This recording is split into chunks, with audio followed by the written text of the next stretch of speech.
Gandang araw! So narito tayo para talakayin kung ano nga ba yung pananaliksik. Ang pananaliksik ay sistematikong paghahanap ng mahalagang impormasyon hinggil sa isang tiyak na paksa o suliranin.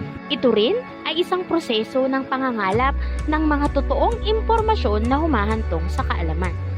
Isinasagawa ito sa pamamagitan ng paggamit ng kung anong mga nalalaman o napag-alaman na.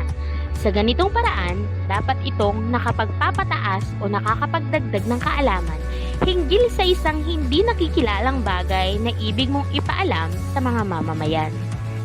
Mayroon tayong 9 na hakbang sa pagsasagawa ng pananaliksik.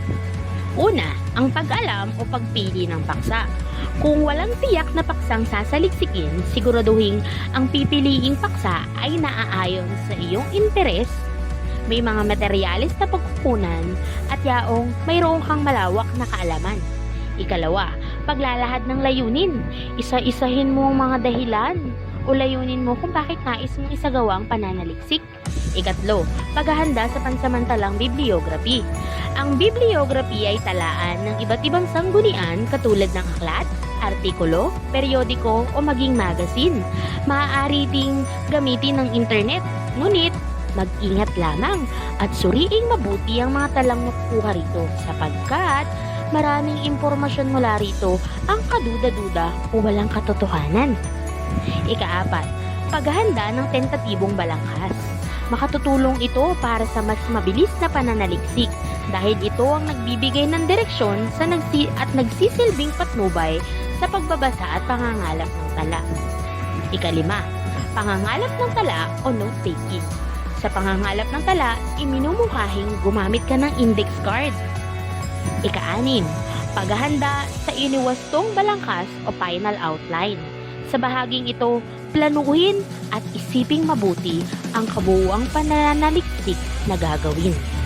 Ika-7, pagsulat ng burador. Tuloy-tuloy na isulat ang kaisipang dumadaloy sa isip. Huwag mo nang bigyan ng diin ng mga maling pangungusap. Ika-8, pagwawasto at pagre-rebisa ng burador. Sa bahaging ito, bigyang pansin ang nilalaman at paraan ng pagsulat, gayon din ang baybay, bantas, at higit sa lahat, ang wastong gamit ng bawat salita. At ang pinakahuling hakbang, ang pagsulat ng pinal na pananaliksik. Isulat ang pinal na pananaliksik batay sa format na ibinigay ng iyong guro. Dahil alam mo na kung paano manaliksik, handa ka na ba na gawin ito?